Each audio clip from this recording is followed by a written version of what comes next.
कक्षा 6 विज्ञान के नोट्स के लिए आपको प्ले स्टोर में जाना है। प्ले स्टोर में आपको सर्च करना है विदिशा क्लासेज। इसके बाद मेरा ऐप आपको दिखाई देगा, उसे आपको डाउनलोड करना है। डाउनलोड करने के बाद यदि आपको मेरा ऐप पसंद आ रहा है तो आपको 5 स्टार रेटिंग देनी है। धन्यवाद। नमस्कार, विनय क्लासेज की ऑनलाइन क्लास में एक बार फिर से आपका हार्दिक स्वागत, अभिनंदन। स्टूडेंट्स, आज हम कक्षा 6 चैप्टर 1 भोजन यह कहाँ से आता है इसको पढ़ेंगे। तो हमारा जो यहाँ पर सबसे पहला पॉइंट है वो है हर जीव को दैनिक क्रियाकलाप के लिए ऊर्जा की ज़रूरत होती है। तो यहाँ पर जो ये पहली लाइन लिखी हुई है इसमें ये हमें समझाने की कोशिश कर रहा है कि कोई भी जीव हो, है ना, कोई भी जीव हो, उस जीव को अगर रोजाना के कामकाज करने हैं, दैनिक क्रियाकलाप का मतलब कामकाज, रोजाना के कामकाज करने हैं, तो उसको किसकी ज़रूरत होगी? ऊर्जा की ज़रूरत होगी, ऊर्जा की आवश्यकता होगी। ऊर्जा मतलब ताकत। भाई आपके शरीर में ताकत होगी तभी तो आप कोई काम कर पाओगे, है ना। अब हमारा प्रश्न उठता है तो ये ऊर्जा कहाँ से मिलती है हमको, है ना, हमें यानी जीव यानी हम लोगों को ये ऊर्जा कहाँ से मिलती है? तो आगे लिखा हुआ है कि यह ऊर्जा जीवों को भोजन करने पर मिलती है। यह ऊर्जा जीवों को कैसे मिलती है? भोजन करने पर मिलती है ना। तो ऊर्जा के लिए हमें क्या खाना पड़ेगा? रोजाना भोजन खाना पड़ेगा। अब आगे है भोजन करने के निम्न लाभ है। अब भोजन के क्या क्या लाभ है? तो यहाँ देखो, सबसे पहला जो लाभ है वो है भोजन हमारे शरीर को कार्य करने के लिए आवश्यक ऊर्जा प्रदान करता है। तो पहला लाभ क्या है कि अगर आप नियमित रूप से भोजन करते हो तो ये भोजन आपको क्या करेगा? ऊर्जा देगा। ये भोजन क्या करेगा? ऊर्जा देगा। दूसरा जो लाभ है वो क्या है? भोजन शरीर की वृद्धि के लिए आवश्यक पोषक तत्व प्रदान करता है ना। ये भोजन क्या करता है? हमारे शरीर की वृद्धि के लिए आवश्यक पोषक तत्व प्रदान करता है। ये सबसे इंपॉर्टेंट पॉइंट है। इसका मतलब ये होता है कि अगर हम भोजन करेंगे तो भोजन के अंदर क्या होता है? पोषक तत्व होता है। भोजन के अंदर क्या होता है? पोषक तत्व होता है, जिससे हमारे शरीर की क्या होती है? वृद्धि होती है। वृद्धि मतलब पहले आप छोटे थे, फिर बड़े हुए, है ना, फिर मोटे भी हुए। तो ये शरीर की वृद्धि किससे होती है? पोषक तत्व से होती है। और ये पोषक तत्व किस में होता है? भोजन के अंदर होता है। बात समझ में आई?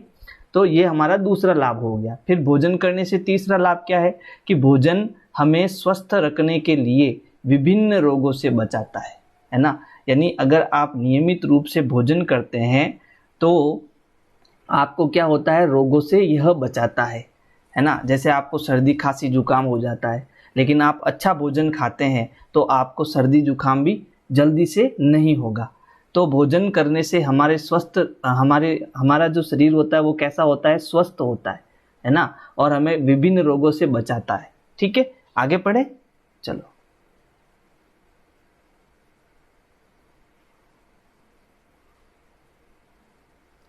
आगे देखो क्या लिखा हुआ है। आगे है कि भोजन बनाने में आवश्यक कच्ची खाद्य सामग्री को हम क्या कहते हैं? संघटक कहते हैं। अब देखो संघटक का क्या मतलब होता है। यहाँ पर एक शब्द आया संघटक, है ना। जैसे मुझे चाय बनानी है। क्या बनानी है? चाय। तो चाय में आप क्या क्या डालोगे? तो चाय में हम चाय की पत्ती डालेंगे, है ना, फिर पानी भी डालेंगे उसके अंदर। पहले पानी डालेंगे, फिर चाय की पत्ती डालेंगे, फिर हम क्या डालेंगे उसके अंदर? दूध डालेंगे और शक्कर भी डालेंगे। फिर इन सबको हम क्या करेंगे? उबालेंगे। शक्कर डालकर इनको क्या करेंगे? उबालेंगे। फिर हमारी क्या बन जाएगी? चाय बन जाएगी, है ना। तो ये चाय बनाने के लिए मैं ये जितनी भी कच्ची सामग्री इसके अंदर डाल रहा हूँ, ये पकी हुई नहीं है ना। तो पकाने के लिए मैंने इन सबको मिलाकर क्या किया? गर्म किया।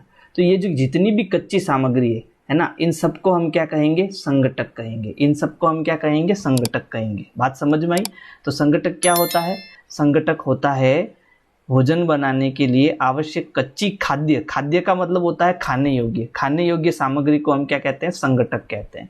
तो इसको समझाने के लिए देखो मैंने यहाँ पर एक सारणी बनाई है। तो यहाँ आपके खाद्य पदार्थ है ना, जो हम खाते हैं, और ये इनकी कच्ची सामग्री है, यानी ये कैसे बनता है जो हमें बताएगा। तो खाद्य सामग्री यानी खाद्य पदार्थ, सबसे पहला क्या है? उबला हुआ चावल। तो हम सब जानते हैं कि उबले हुए चावल कैसे बनेंगे? जब मैं कुकर के अंदर चावल लूं और उसमें पानी डालूं, फिर इनको मैं क्या करूं? गर्म करूं, है ना। तो ऐसा करने पर मुझे क्या मिलेगा, उबला हुआ चावल मिलेगा। तो इस उबले हुए चावल में कौन कौन से ऐसे संघटक है जो इससे बन रहे हैं, तो वो है चावल और पानी।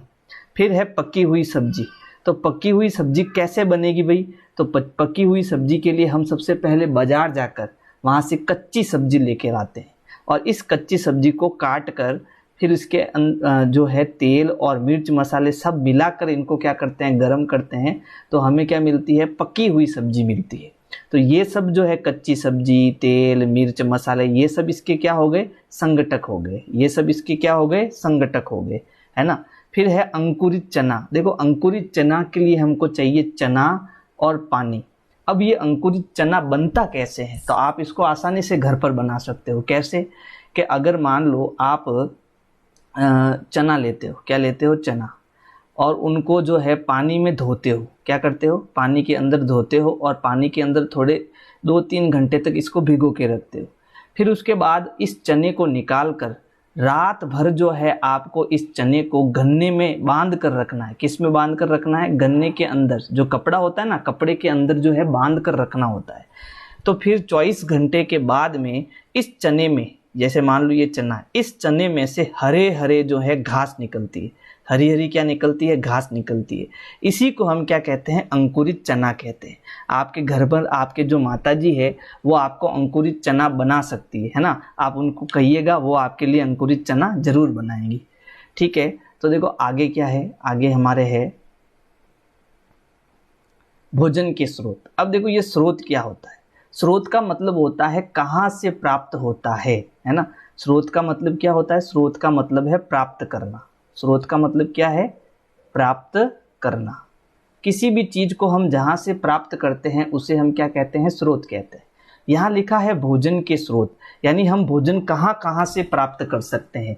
तो भोजन के जो स्रोत होते हैं वो 2 प्रकार के होते हैं। एक तो होता है पादप स्रोत और दूसरा है जंतु स्रोत। देखो हमारा जो चैप्टर का नाम था, है ना, चैप्टर का नाम क्या, भोजन, यह कहाँ से आता है ना। तो भोजन क्यों जरूरी है, तो सबसे पहले अगर हमारे जो भी दैनिक जीवन के काम काज करने हैं तो उसके लिए क्या जरूरी है, भोजन जरूरी है ना। और ये भोजन जो है हमें क्या देता है, तो भोजन हमें ऊर्जा देता है, रोगों से रक्षा करता है, इसी के साथ हमारे शरीर की वृद्धि भी करता है ना। तो इसलिए हमें ये तो पता होना चाहिए कि ये भोजन कहाँ कहाँ से मिलता है। तो भोजन 2 जगह से मिलता है, एक तो हमें पादपों से मिलता है और दूसरा हमें कहाँ से मिलता है, जंतुओं से मिलता है।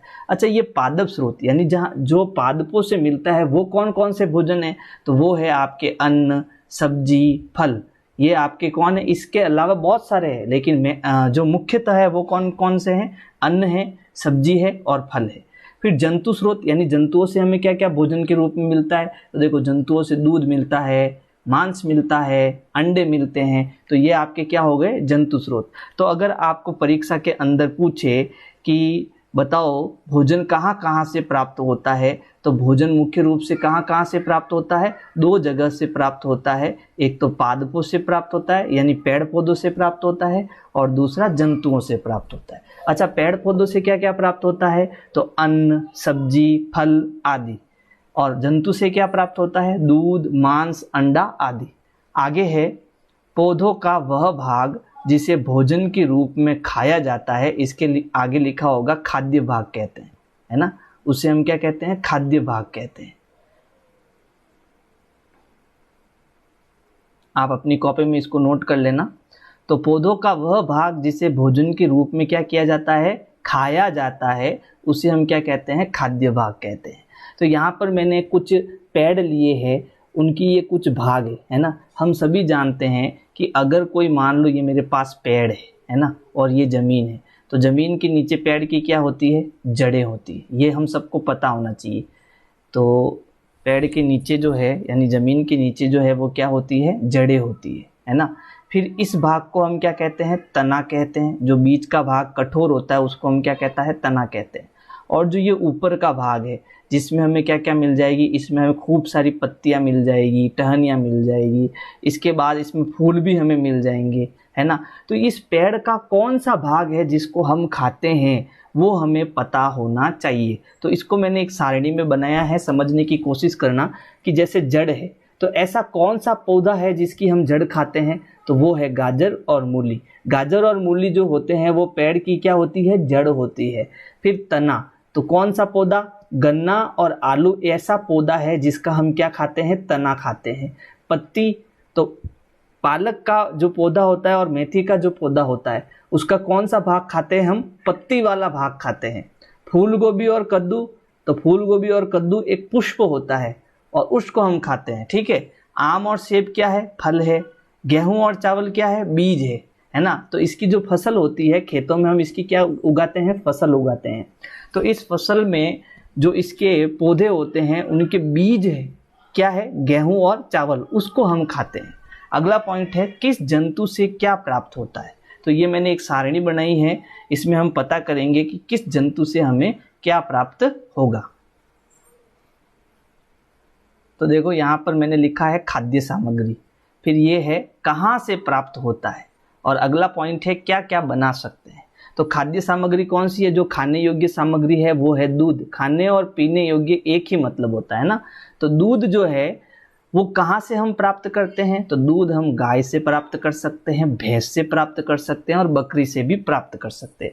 इसके अलावा और भी जगह से हम दूध प्राप्त कर सकते हैं, लेकिन आपको कम से कम इन तीनों को तो याद रखना ही पड़ेगा। फिर इस दूध से हम क्या क्या बना सकते हैं? तो इससे देखो हम मक्खन बना सकते हैं, पनीर बना सकते हैं, घी बना सकते हैं, दही बना सकते हैं और आइसक्रीम भी बना सकते हैं। तो फिर उसके बाद है मांस, है ना। तो मांस कहाँ कहाँ से मिलता है? तो वो मुर्गी से मिलता है, बकरी से मिलता है, मछली से भी मिलता है, और कई लोग ऐसे होते हैं जो सूअर का मांस भी खाते हैं, गधे का मांस भी खाते हैं। लेकिन आपको उन सब का ध्यान नहीं रखना है, आपको तो केवल ये 3 उदाहरण याद रखने हैं, ठीक है। और इससे हम क्या बनाते हैं? केवल और केवल हम इनसे क्या बनाते हैं? मांस बनाते हैं, है ना। अगला जो पॉइंट है वो है मधुमक्खी। अब ये जो मधुमक्खी है उससे हम क्या प्राप्त करते हैं? शहद प्राप्त करते हैं। मधुमक्खी से हम क्या प्राप्त करते हैं? शहद प्राप्त करते हैं।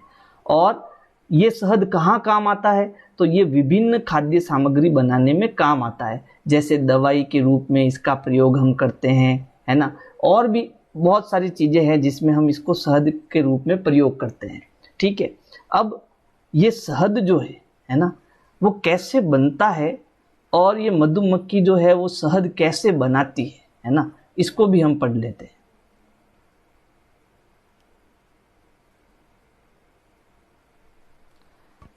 तो देखो जो मधुमक्खियाँ होती है, जैसे मान लीजिए ये कोई पौधा है ना, ये कोई पौधा है और इसके ऊपर आपके क्या लगा हुआ है? एक फूल लगा हुआ है। क्या लगा हुआ है? फूल। अब मान लो ये मधुमक्खी है, ये मधुमक्खी क्या करेगी? इस फूल पर बैठ जाएगी और बैठकर इस फूल के अंदर जो रस होता है, मीठा रस, कैसा रस? मीठा रस जो होता है उसको चूसेगी और उसको जो जूस है उसको गीटेगी नहीं, है ना। उस जूस को पिएगी नहीं, उस जूस को जो है मुंह में सुरक्षित रखेगी। फिर ये जो मीठा रस वो प्राप्त करती है यहाँ से, तो उसके लिए वो क्या करती है? एक छत्ता होता है, आप सभी ने मधुमक्खी का छत्ता देखा होगा, है ना। इस मीठे रस को मकरंद कहते हैं। इस मीठे रस को क्या कहते हैं? मकरंद कहते हैं। इस मीठे रस को क्या कहते हैं? मकरंद। ये भी आपको याद रखना है। तो ये जो मधुमक्खी यहाँ से रस प्राप्त कर रही है, इस रस को क्या करेगी? यहाँ छत्ते में जाकर इकट्ठा करेगी। और ये एक मधुमक्खी नहीं करती है, बहुत सारी मधुमक्खियाँ करती है। और इस छत्ते में क्या होगा? बहुत सारा जो है शहद का रस इकट्ठा हो जाएगा। अब मधुमक्खी क्या करेगी? 1 साल तक, है ना, 1 साल तक उसके लिए ये भोजन यहाँ छत्ते से प्राप्त करेगी। भोजन यानी शहद प्राप्त करेगी, ठीक है। तो अब ये 1 साल तक सुरक्षित क्यों रखती है? तो इसका कारण ये है कि पुष्प जो है वो केवल जो है बरसात के मौसम में आते हैं, है ना। पुष्प जो है वो केवल किस ऋतु में आते हैं? वर्षा ऋतु में आते हैं। किस ऋतु में आते हैं? वर्षा ऋतु में। दूसरी जो ऋतु है हमारी सर्दी गर्मी, है ना, उसमें इतने पुष्प नहीं रहते। इस कारण से क्या करती है? वो 1 साल तक इसमें इकट्ठा करके रखती है ताकि पूरे साल तक मजे से जो है मीठे रस को प्राप्त कर सके, उनको खा सके। तो आगे जो है, आगे क्या है? देखो आगे है कौन कैसा भोजन करता है। हाँ, ये सबसे इम्पोर्टेंट पॉइंट है ना। देखो जीव बहुत प्रकार के होते हैं, है ना, जीव बहुत सारे होते हैं।